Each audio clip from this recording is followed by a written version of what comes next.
Assalamualaikum warahmatullahi wabarakatuh. Perkenalan kami dari kelompok 6. Izin mempresentasikan hasil analisis dengan judul Operational Level Agreement sebagai standar pengendalian operasi perusahaan.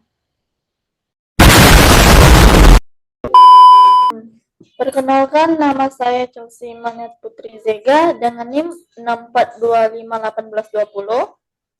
Perkenalkan, nama saya Dianwali Septiasari, NIM saya 64251430. Kenalkan, nama saya Maria Aurelia Lima dengan NIM 64251708. Perkenalkan, nama saya Sarah Aulia Siregar dengan NIM 64251725. 62.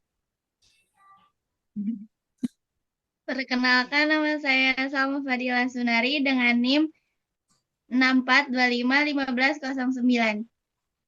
Perkenalkan, nama saya Widya Asma Fadila dengan NIM 64251507. Baik, yang pertama itu adalah latar belakang. Operation Level Agreement atau OLA.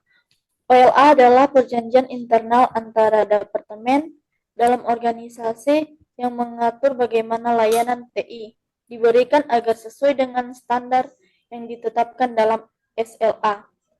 OLA membantu menghilangkan silo antara tim, menjelaskan tanggung jawab tiap departemen, serta memastikan layanan menjalan sesuai kebutuhan pelanggan internal.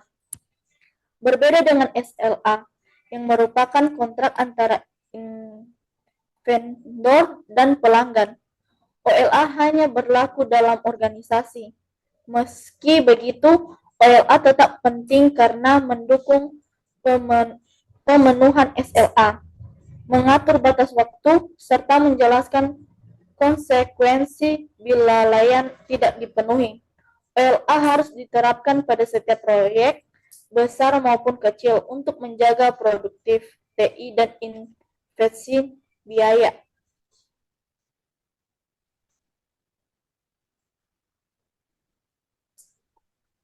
Berikutnya ada rumusan masalah dan tujuan.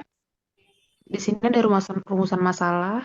Yang pertama ada apa yang dimaksud dengan Operational Level Agreement atau OLA, dan bagaimana perannya dalam mendukung layanan TI atau teknologi informasi di suatu organisasi. Yang kedua ada bagaimana OLA membagi tanggung jawab antar departemen internal agar layanan TI dapat berjalan sesuai yang dijanjikan. Yang ketiga, apa perbedaan mendasar antara OLA dan SLA dalam konteks penyediaan layanan TI? Yang keempat, ada mengapa OLA dianggap penting untuk memastikan layanan internal berjalan efektif dan memenuhi kebutuhan bisnis. Yang kelima, ada apa konsekuensi yang bisa muncul jika OLA tidak dijalankan dengan baik atau batas waktu tidak terpenuhi.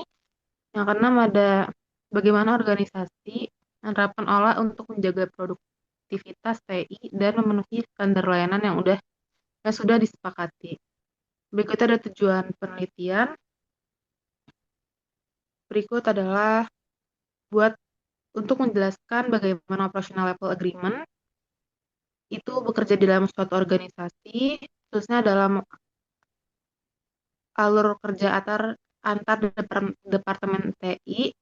Yang kedua ada buat mengetahui peran dan fungsinya Operational Level Agreement atau OLA dalam bantuan perusahaan menyesuaikan layanan internal agar selaras sama SLA ke pelanggan.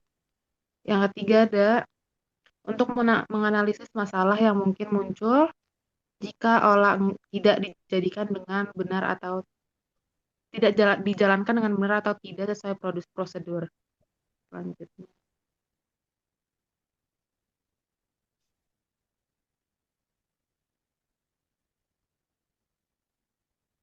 Selanjutnya ada manfaat penelitian dan alasan pemilihan judul. Manfaat penelitian bagi perusahaan yaitu membantu perusahaan mengerti peran Operational Level Agreement atau OLA dalam meningkatkan koordinasi antar departemen teknologi informasi biar pekerjaan nggak tumpang tindih. Yang kedua, bagi kita yaitu konsumen, konsumen dapat pelayanan lebih stabil karena proses internal perusahaan sudah tertata lewat OLA.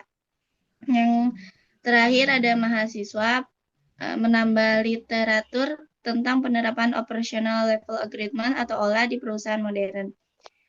Selanjutnya ada alasan pemilihan judul. Judul ini dipilih karena operational level agreement atau OLA merupakan bagian penting dalam manajemen layanan teknologi informasi yang sering dilupakan. Padahal OLA sangat membantu perusahaan dalam ngejelasin pembagian tugas antar departemen, menetapkan standar kerja, dan mengurangi miskomunikasi internal. Di banyak perusahaan, masalah kayak keterlambatan layanan, sistem error, atau koordinasi yang gak sinkron sering muncul karena nggak ada standar operasional yang jelas di level internal. Konsep operational level agreement atau OLA adalah dokumen internal yang berfungsi sebagai kesepakatan formal antara dua atau lebih unit operasional atau internal dalam sebuah organisasi yang sama.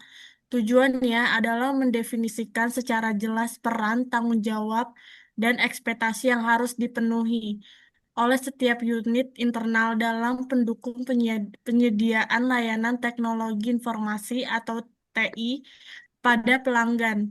Bukan untuk pelanggan, berbeda dengan Service Level Agreement atau SLA yang berorientasi pada pelanggan. OLA berfokus pada dukungan internal yang diperlukan untuk memenuhi target SLA tersebut. Dukungan ujungnya ke ujung end-to-end. Kerangka kerja operasional level agreement. 1. ITIL menempatkan OLA sebagai komponen kunci dalam praktik Service Level Management atau SLM. 2. Combite menekankan pentingnya pengukuran kinerja internal untuk tata kelola.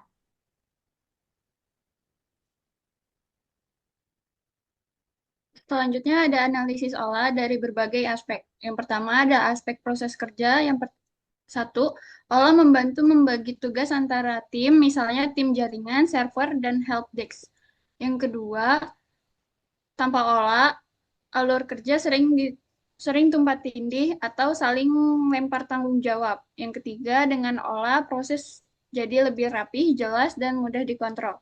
Yang kedua, ada aspek kolaborasi antar tim. Yang pertama, OLA memastikan semua tim internal punya komitmen dan target yang sama. Dua, meminimalkan miskomunikasi dan memperbaiki koordinasi.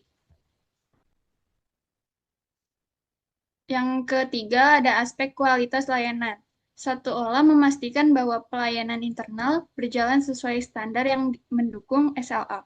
Yang kedua, setiap tim memiliki indikator kinerja, misalnya waktu respon, waktu perbaikan, dan prioritas masalah. Yang keempat, ada aspek pengendalian operasional. Satu, OLA menjadi acuan dalam pengendalian operasi agar aktivitas internal tetap sesuai regulasi dan target. Dua, dapat digunakan sebagai dasar evaluasi KPI dalam teknis. Selanjutnya ada kesimpulan dari pembahasan mengenai Operational Level Agreement atau OLA. Dapat disimpulkan bahwa OLA adalah elemen yang krusial dalam pengelolaan layanan teknologi informasi karena berfungsi sebagai dasar untuk koordinasi antara unit-unit internal. OLA membantu mendistribusikan tugas dan tanggung jawab setiap tim dengan jelas, sehingga alur kerja menjadi lebih teratur dan tidak bertabrakan. Selain itu, OLA juga berfungsi untuk menjaga agar kualitas layanan internal tetap stabil dan mendukung pencapaian target SLA yang ditetapkan untuk pelanggan. Tanpa adanya OLA, layanan teknologi informasi beresiko tinggi mengalami kesalahpahaman, keterlambatan, dan gangguan operasional yang berdampak langsung pada kinerja lainan bagi pengguna. Dengan menerapkan tahap desain dan pemilihan yang tepat, mulai dari penentuan layanan, menetapkan KPI internal, hingga prosedur eskalasi. Selanjutnya ada saran, ada dua. Yang pertama adalah perusahaan perlu membuat olah dengan detail dan realistis, menyesuaikan dengan kemampuan teknis masing-masing tim agar tujuan yang direncanakan dapat tercapai tanpa membebani sumber daya yang ada. Yang kedua, penyampaian informasi tentang olah harus dilakukan terus-menerus, khususnya ketika ada perubahan dalam sistem, struktur organisasi, atau kebijakan layanan. Ini penting agar setiap tim tetap memahami tanggung jawab mereka.